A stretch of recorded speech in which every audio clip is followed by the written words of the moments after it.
مرحبا وأهلا بكم في برنامج داخل واشنطن. معكم مضيفكم روبرت ساتلوف. أتذكرون هذا المشهد من مسرحية هاملتون. كان جورج واشنطن قد انتخب للتو أول رئيس للولايات المتحدة، وشرع في تشكيل أول مجلس وزراء له. يلجأ إلى أهم مساعديه ألكسندر هاملتون ويسأله ما الوظيفة التي يفضلها، وزير الخارجية أم وزير الخزانة؟ يفكر هاملتون في الاختيار وبعدها يقرر إنه يريد الخزانة. من آن التحدي الحقيقي أمام الدولة الجديدة كان وضع نظام اقتصادي يشكل محركا للنمو والتنمية. ما حدث بعد ذلك هو كما يقولون تاريخ معلوم. اليوم الاقتصاد الأميركي هو الاقتصاد الأكبر في العالم، والأكثر دينامية، والأكثر ابتكارا، وهو يعني كذلك من التأثير الكارثي للجائحة.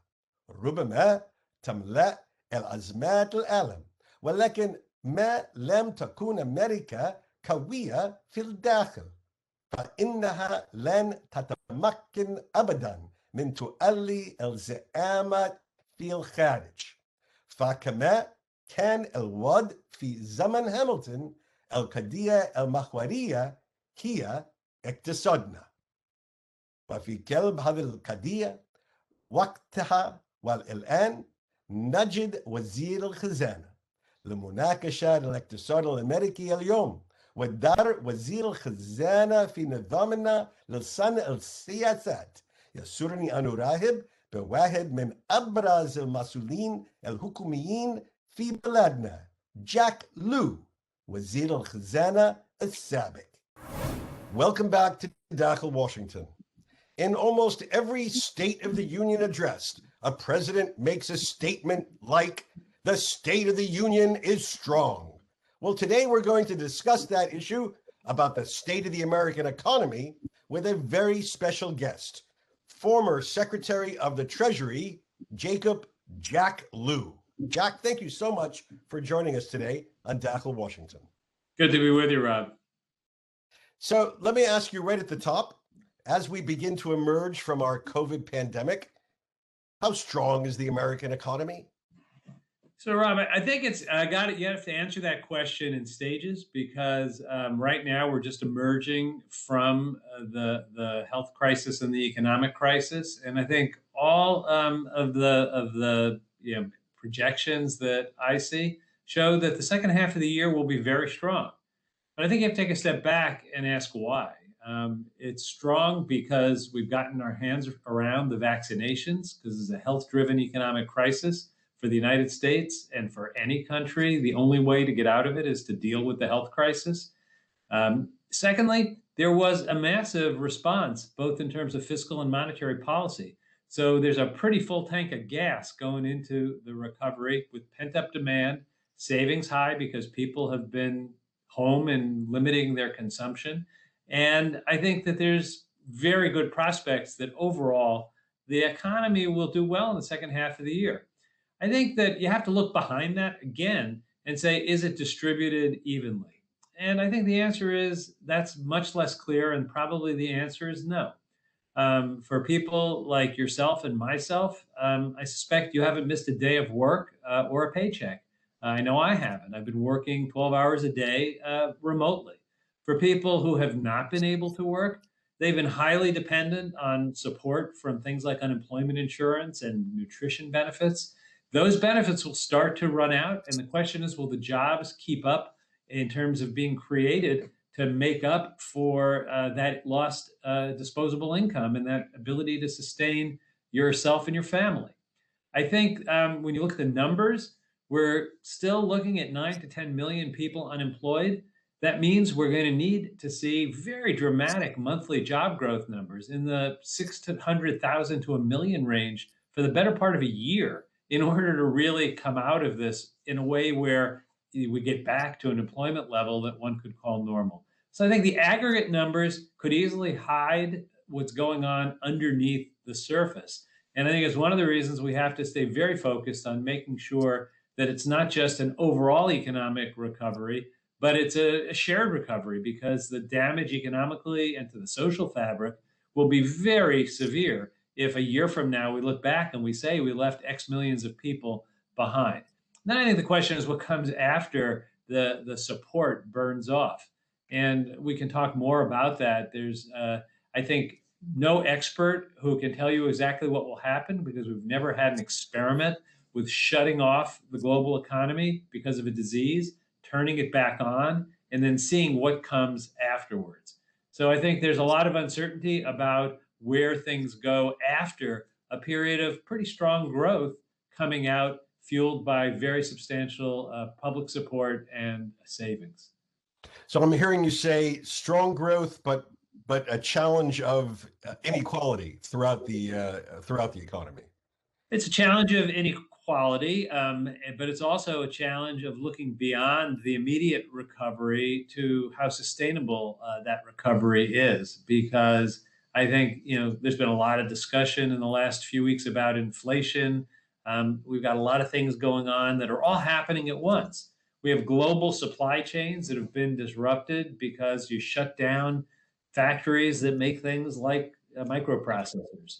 You have all of the shipping lanes of the world highly congested because there's been a backup of shipping. And of course, we saw, recently the accident delaying shipping through the Suez Canal. Things you don't control can throw things off. I think we're going to see a period of temporal, price increases. In the United States, I think the thing to look at is, does that become a driver of labor costs? I have mixed feelings about labor costs going up. On the one hand, you got to worry about inflation going to a level that hurts the economy. On the other hand, if you want to see real incomes grow for people who are working in factories and in service jobs, you need some wage inflation. Wages are too low. So I think some wage inflation will be good. The question is going to be, can we see what's temporal? Can we see what's permanent or what's longer term? Do we have the tools to respond? I'm pretty confident that the Fed does have tools to respond. I know you can turn fiscal dials off as easily as you can turn them on. It's actually easier to turn them off, much harder to launch a spending program than to stop it. And I think, policymakers will have to watch that. Myself, I think it's a mistake to be kind of looking at the prospect of inflation in the 2 to 3% range for a period of time and worrying that it's going to be a return to hyperinflation like we had when I was starting out in the 70s and 80s. I don't think that's a given. It's certainly a possibility. I think it's more of a remote possibility than the most likely outcome. But there's a lot of unknowns. And I think we all have to have the humility to understand we're looking at an economic scenario that we've never played before. So let me ask you about stimulus. You were involved in one stimulus when you were in the Obama administration, helping America get out of the Great Recession. And we have just seen stimulus that dwarfed that stimulus to help America get out of the great pandemic. Does stimulus work? Well, it does work. I mean, we know that when you put a lot of debt finance spending into the economy, it does create economic activity. The question is it targeted well? Does it reach the people and the purposes that it should reach? I think, this response deserves pretty high marks. I wouldn't say it was perfect. If I had a whiteboard and could have designed a plan myself, and if I didn't have the institutional barriers of systems that can only do some things quickly, there are theoretical responses that might have been better. But I think overall, you look at the way the US economy is emerging, we've gotten people and businesses to the other side more than not. Some businesses have failed, some individuals are clearly suffering, but we've kept an awful lot on track. Secondly, the growth rate coming out is going to be substantial, and it has to be substantial to make up for the lost growth during the pandemic and the economic crisis. You know, one good quarter of GDP doesn't get you back to where you were before. You need quarter after quarter in order to catch up and then make up for the lost trajectory that you had. I think that in size, you know, people can argue whether the last few $100 billion were absolutely necessary or well targeted, but the overall shape of it, I think, was correct. I think the challenge is going to be emerging from it. You know, I'm not of the view that we are on sound ground if we continue to deficit finance our spending forever. The, you know, kind of classic Keynesian economics tells you save your powder to use when you have a crisis. We had a crisis of almost unimaginable size in terms of the hole it created in the economy. I think it was good to use the borrowing power to get out of that. I think as we emerge from it, it's really important to pay for what we do, and there are investments we need to make, but we ought not to put everything onto the next generation through increased borrowing. I think we're a ways away from talking about reducing deficits and kind of the fiscal austerity that you heard people talk about in the wake of the last economic crisis. Candidly, the fiscal austerity came too soon in the last crisis. Came too soon in Europe. It came too soon in the United States in the sense that in 2011, 2012, we still needed stimulus, and instead we were cutting back on immediate spending. That reflected the political lay of the land at the time. And right now, I think we have a constellation of power in Washington that will avoid making that mistake again. So for somebody who is concerned about deficits and debt, what is a good yardstick to measure when that concern should trigger action? Well, I think the first lesson is when the economy is doing badly is when you should be running deficits to get it back on its feet. When the economy is doing well, it's the time to, at a minimum, pay your bills or think about fiscal consolidation. And if you look at the timing, say, of the tax cut in 2017, leave aside whether the content of it was correct or not. I have my policy differences with the idea of cutting individual and corporate taxes for the most privileged. I don't think there's a real argument that it was bad fiscal policy. We were in the 10th year of economic growth. We were full employment. To add almost $2 trillion to the debt to pay for a tax cut was a mistake as a matter of fiscal policy. Now, we are in a very different situation now. A year from now, we're going to be in a place where we have to do that kind of soul searching. And as I say, I don't think it's going to be the moment to reduce the debt, because it's going to take a while for this economy to be on a sustained, healthy glide path. But I do think it's the time to pay our bills. And I give the Biden administration credit. It would have been easy to come out with a proposal to do some infrastructure and put it on the debt. That's not what they proposed. They proposed paying for it. And the challenge in Congress now will be, is there going to be enough appetite for investment to make the hard decisions how to pay for it? It's always easier to spend money when you don't have to come up with the way to pay for it.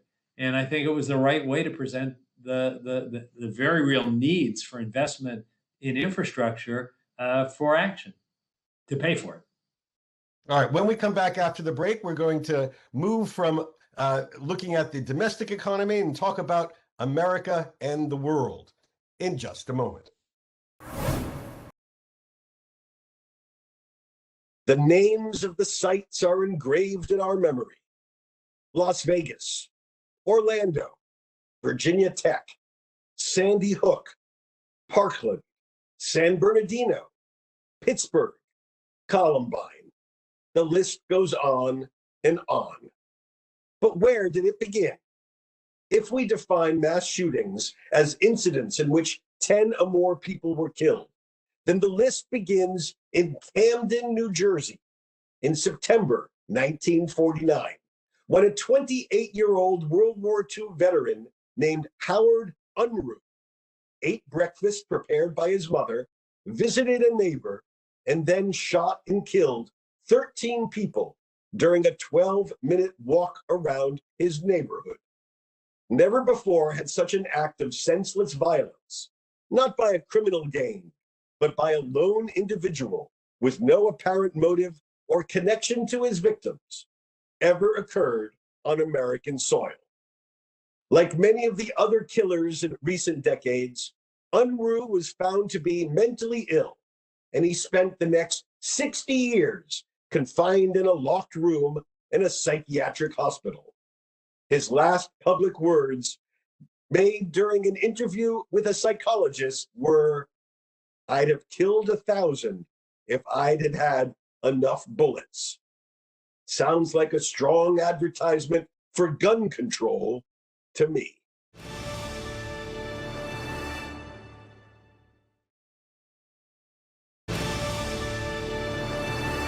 Again, my guest today is former Secretary of the Treasury, Jack Lew.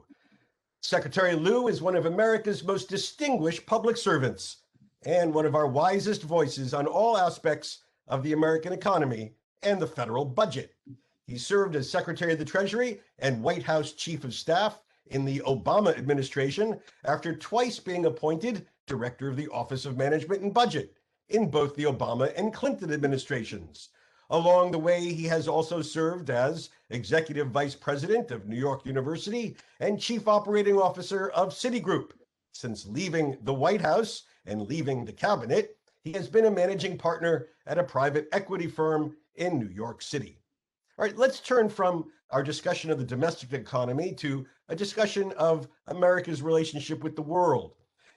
You were part of administrations that negotiated huge trade deals, North American Free Trade Agreement, Trans-Pacific Partnership. But today, fewer and fewer voices are calling for free trade. And free trade deals are the object of criticism from both right and left. What's the right way to think about trade? So, Rob, I think the decision to withdraw from the Trans-Pacific Partnership will go down in history as a major strategic blunder. It is the fastest growing part of the global economy.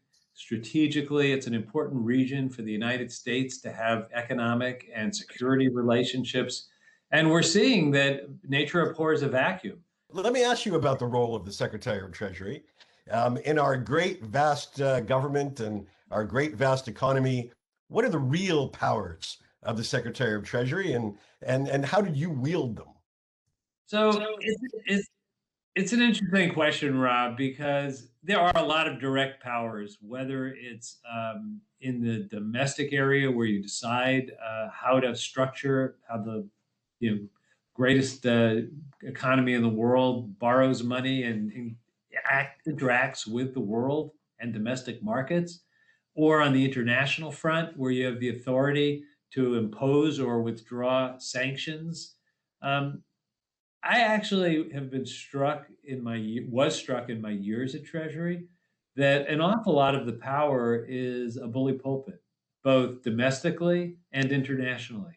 That the United States can be a leader in discussions or it can be a bystander. From the outside, I didn't see it in that kind of public way, even though I knew what my predecessors were doing. I didn't appreciate, for example, the extent to which foreign interaction is a major part of the job of a modern Treasury Secretary. And you don't get to just establish relationships at the moment you need them. They have to be cultivated from the day you are in the position until the day you leave, so that in a moment of crisis or potential crisis, you can help guide the global economy. We did that on multiple occasions when I was at Treasury, and I'm pleased to say the things that I had to worry about, we avoided crisis. But you don't get to play the tape back the other way. What if you hadn't done all of the things that you did? What would have happened to the European banking system? What would have happened after the Brexit vote? It's a long list. And, I was proud of that work, but it's almost invisible in terms of what people look at and see the Secretary of the Treasury doing or thinking about the domestic responsibilities of a Treasury Secretary. Right. Very few people keep track of the crises that don't happen. That's correct. Though I, for one, would always rather people not remember the crisis avoided than spend 50 years talking about the crisis you failed to avoid. Secretary Jack Lew, thank you so much for joining us on Dakhel, Washington. It happened again. This time it was a FedEx facility in Indianapolis. 8 dead. The same day, 6 were injured in Pensacola, Florida, and 4 killed in Washington, D.C. In just that same week, there were incidents in Baltimore, Chicago, Wichita, Seattle, Memphis, Tennessee, Koshkonong, Missouri, Waterbury, Connecticut, Allendale, Michigan, and Fort Worth, Texas. Dozens injured, many killed in just 1 week. This is the numbing reality of gun violence in America. It happens everywhere, all the time, to everyone, white, black, Latino, Asian. It is so pervasive that we often don't notice it anymore. And that's one of the most dangerous parts of the story. The response has now become a caricature. Politicians decry the killer and then offer thoughts and prayers for the victims, when what their families really want are answers to questions like, why do we allow people to purchase military-style assault weapons that have no conceivable civilian purpose? Why do we let people hide behind the Second Amendment to purchase machine guns that would scare a SWAT team? Why do we draw the line at prohibiting people from owning their own bazooka and artillery piece when we should draw the line at prohibiting them from operating their own private army? Is this really what American exceptionalism is all about? Now, I appreciate that many Americans want to own a gun for hunting, and that many other Americans want to own a gun to protect their own homes. But does it really make sense to allow individual Americans to walk through streets in our cities and towns with concealed weapons? That's legal in many places. Does it really make sense not to have a standard universal background check for any weapon purchase? Does it really make sense to require less training, less testing, and less paperwork to own a sophisticated weapon than it does to drive a car? Why can't we just find the middle ground that any reasonable person would think makes sense? I believe it is past due for our nation to apply some common sense to the problem of gun violence. There are many reasons why I'm thankful we don't live in Europe or other Western democracies, why our approach to freedom is the one I prefer. But their success in controlling gun violence is something we should emulate, not sneer at. How many times do we have to say enough is enough? We passed enough a long time ago. This pandemic kills, just like the other pandemic kills. It's time, in my view, for our leaders to act. بهذا نصل لنهاية هذه الحلقة من برنامج داخل واشنطن. إذا كانت لديكم أي استفسارات أو تعليقات حول هذه الحلقة، وخاصة حول مستقبل الاقتصاد الأميركي، أرجو أن تتواصلوا معي عبر تويتر على هاشتاج Inside Washington أو أن تراسلوني مباشرة على @RobSatloff. سأراكم الأسبوع المقبل، وإلى أن ألقاكم، شكرا لكم وإلى اللقاء.